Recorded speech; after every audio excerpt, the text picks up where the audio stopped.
Well, hello again, everybody, and welcome to another edition of You and Me and Multiple Sclerosis. My name is Pam, and I've been dealing with multiple sclerosis for nearly 37 years. And in that time, I've done a lot of my own reading and research and talking with others, and I've learned a few things and made a few discoveries, and I would love to share them with you. Well, today I'm thinking about my identity. I think all of us have come to terms with that eventually, right? That there was a time when we would not have listed disability as part of our identity at all, before we had our symptoms and maybe even in the early stages. But the longer we live with multiple sclerosis, the more we realize that it is a part of our identity. But I got to thinking, well, okay, it's part of my identity, but how big a part might it be? And I thought I would just look at that in terms of the different roles that I have. The question that I would ask in looking at any role and its relation to me having multiple sclerosis would be, how would this role be different for me if I didn't have multiple sclerosis? How would I be doing the role differently, or how would people perceive me in the role? So in order to do that, I decided I was going to look at a few of the key roles that I have in my life, either right now or quite recently, and see how that stacks up. And I invite you to think about the same kinds of questions. How would that role either be performed differently or be perceived differently if you did not have MS? Well, the first role, of course, is that I am a wife. And that is probably the most close and intimate and day-to-day role by far that I have in my life. Well, how would that role be different if I didn't have MS? Well, it's pretty obvious, isn't it? My husband is there for me both physically and emotionally. As far as my having MS, my needs are different from day to day. I might not be able or willing to step on a step ladder, for example, and so he will do that for me. And he's the person I talk to the most often about my multiple sclerosis, certainly to explain to him if I'm having a particularly bad day, or maybe that he might watch for me a little bit. And sometimes maybe if I'm just too fatigued to do a certain thing. So as I think about what's changed for us over the course of our marriage is that, well, I don't work anymore. And I worked a lot when we first got married. And a lot of the things we used to do for leisure, we don't do anymore because I really don't have the energy or the stamina to do those things. So I would say that as a wife, my having MS has made a major impact. There's no denying that. Okay, but is that going to be true of every relationship? And so I thought, okay, well, let's step down from that. If he's the closest, then who's next? In that category, I would put family and close friends. And for me, the reason that I put them in the same category is that you might think family is closer, but my family is not physically closer to me. They're way on the other side of the country. So we mostly phone and cards and email, that sort of thing. And my close friends, on the other hand, most of them live in the same town as I do. We see each other face to face. We visit in each other's homes. We see each other in church. We run into each other in the store.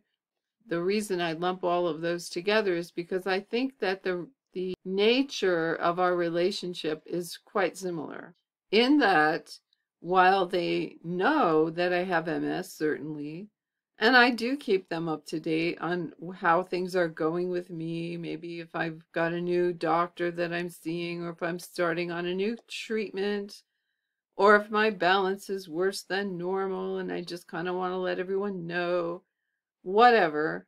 Those folks, I think, are all in that same category. They would know me about the same.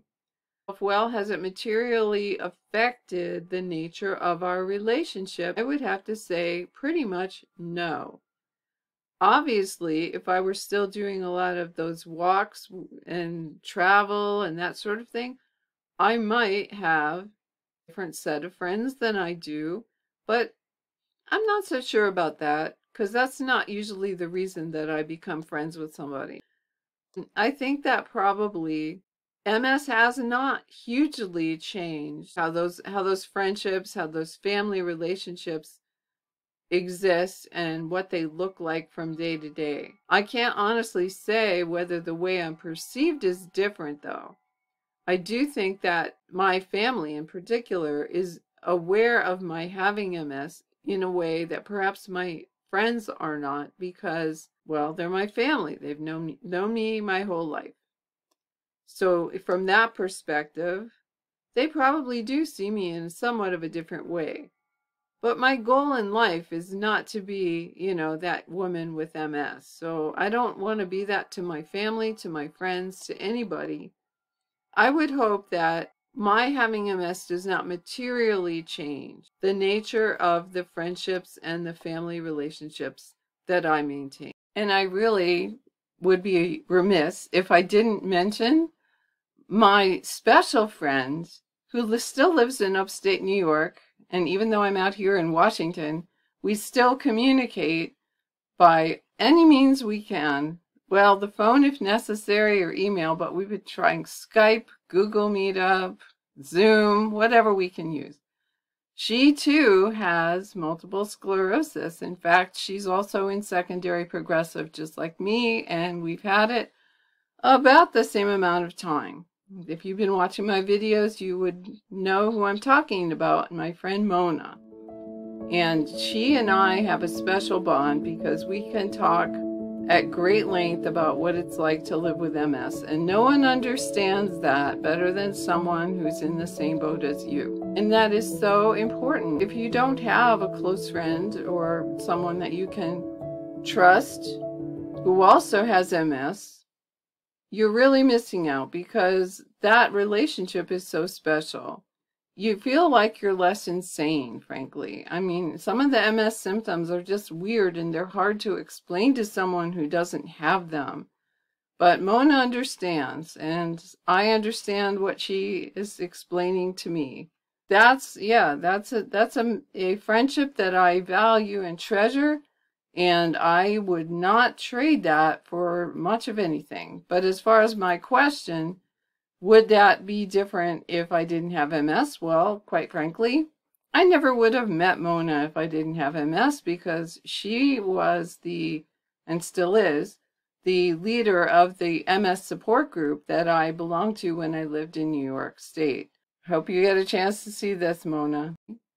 Well, the next group of people that I think of when I think of people with whom I have a role are my church family and my church friends. I am not only a member of the church congregation, but I serve on the church board and I am the president of the Sunday school ministries, as I've been doing for some time now. The question once again that I pose is, would my performance of this role or my perception of my performance of the role be materially different if I didn't have MS? Honestly, people in church know I have MS. I often come in with a cane, they know. But is my level of commitment any less because I have MS? And I do not believe that it is, and I hope that that is also the perception. As I teach Sunday school, for example, I teach adults mostly. I have never really felt like having MS made any material difference in my ability to carry out my responsibilities. I would say that my having MS has a pretty minimal role to play in my performance of and my commitment to my church responsibilities. Another role that up until recently I've held is that of student. I was enrolled in a graduate level program and I recently earned a degree in March. Because the program was online 100%, my having MS really didn't have much effect on either how I did the job or how I was perceived in it. I was still kept up just fine with my classes and the discussions and everything else. As I've said in another video, on the internet, nobody knows you have MS. And unless I had mentioned it, which I did mention it to a few people, I would have been able to just go on and do my coursework without anyone being any the wiser. And as far as graduation, I was a little concerned about would there be steps getting up to the platform to get my diploma, but it turned out that no, that wasn't the way it was at all. There was a ramp, I had my cane, it was a piece of cake, so I worried about that for nothing. We often build it up in our heads that something's going to be a lot more physically challenging than it turns out to be. And while some things may not be worth taking that risk for, if it really would matter to you, contact the people involved, get more information, because it really turns out usually that it's a lot less of a big deal than we had made it out in our heads to be. Okay, so finally, YouTube content creator, which is a role that I started up at the end of 2020, just in time to ring in the new year.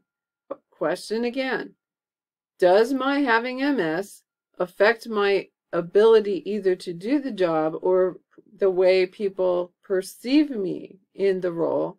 That's an interesting one, isn't it? Because the topic of this channel is multiple sclerosis and living with multiple sclerosis. So that's probably why you're here.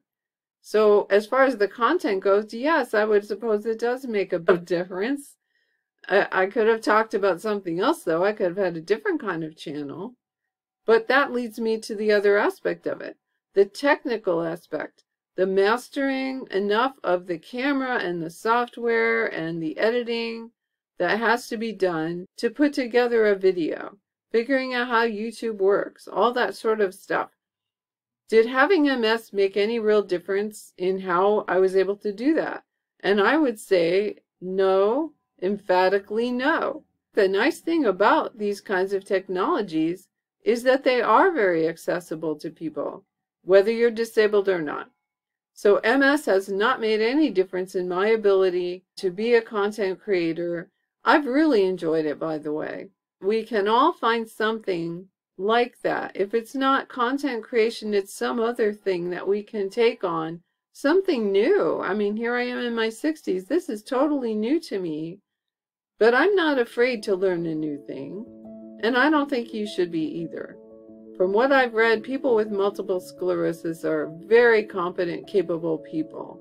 No reason to think that we aren't going to continue to be that way, no matter what this disease throws at us. What I really want to get at from doing all of this exercise is to show you that people don't think of us as being disabled as much as maybe we think they do. Because as long as we're caring about other people and we're being friends and we're showing energy, enthusiasm for life, how is that any different from what anyone else is going to be doing, right? Just because you have an MS diagnosis, don't let it stop you doing the things in life that you want to do. I would invite you to do the same exact exercise. Make a list of all the roles that you have in your life and honestly consider whether those would be materially different if you didn't have MS. And if you want, even ask the people involved. You can ask your mom, or you can ask your husband, or you can ask your pastor, do you think that people would see me differently? Or do you think that I would be doing something different from what I'm doing if I didn't have MS? MS might be a part of my identity, but it's not the dominating part of my identity. I am not just that gal with MS. I am more than that. The way I am in the world, my skills, my talents, all of those things are much more a part of my identity than multiple sclerosis is or ever will be if I have anything to say about it. And if I don't have anything to say about it, I don't know who does. I appreciate your spending the time with me today, and I will see you again in my next video.